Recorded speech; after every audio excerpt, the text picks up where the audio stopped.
আপোনালোকে গমে পাইছে আজি ইয়াত এভিকশ্যন কৰা হ'ব। ইমান দিন আমি নটিচ প্ৰক্ৰিয়া বা মানুহক যি সা সুবিধা দিব লগা আছিল সেইবিলাক চব প্ৰদান কৰা হ'ল। তো আজি এতিয়া এভিকশ্যন আৰম্ভ হ'ব অলপ পিছত। আৰক্ষী প্ৰায় 1000 মান আছে।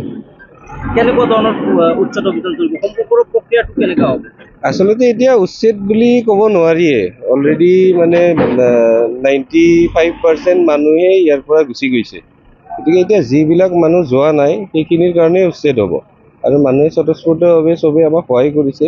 তেওঁলোকেও গম পাইছে যে এই ঠাইত ডেভেলপমেণ্ট হ'লে তেওঁলোকে তাৰো অংশীদাৰ হ'ব।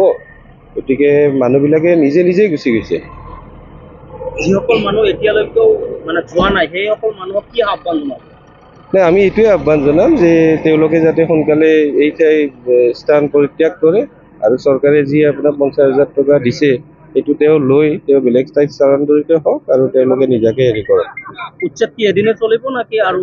উচ্ছেদ এতিয়া চাওঁ কি হয় প্ৰগ্ৰেছ মতে। আজি আমিতো এদিনতে শেষ কৰিম বুলি ভাবিছোঁ। যদি কিবা কাৰণত আজি কমপ্লিট নহয় সেইটো অহাকালিলৈকে চলিব। কিমান পৰিয়াল আৰু কিমান ঘৰৰ উচ্ছেদ চলোৱা হ'ব? আমাৰ ইয়াত টোটেল পৰিয়াল আছিল 1069। কিন্তু এতিয়া আমি কালি ছাৰ্ভেত দেখিছোঁ মানুহ নায়েই, চব মানুহ গৈছেই অলৰেডি। গতিকে কিছুমানৰ সৰু সৰু যিবিলাক এবাণ্ডন ঘৰ টাইপ আছে সেনেকুৱাহে আছে। কিমান বিঘা? 3400 বিঘা মাটি প্ৰায়।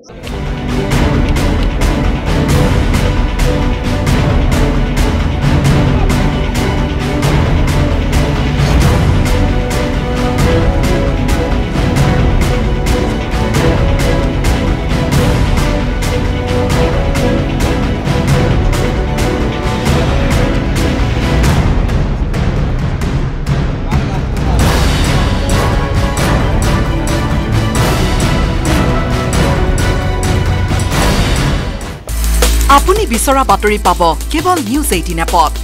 নিউজ 18 এপ ডাউনলোড কৰিবলৈ স্কেন কৰক এই QR কোড। গুগল প্লে ষ্টৰতো পাব এই নিউজ 18 এপ।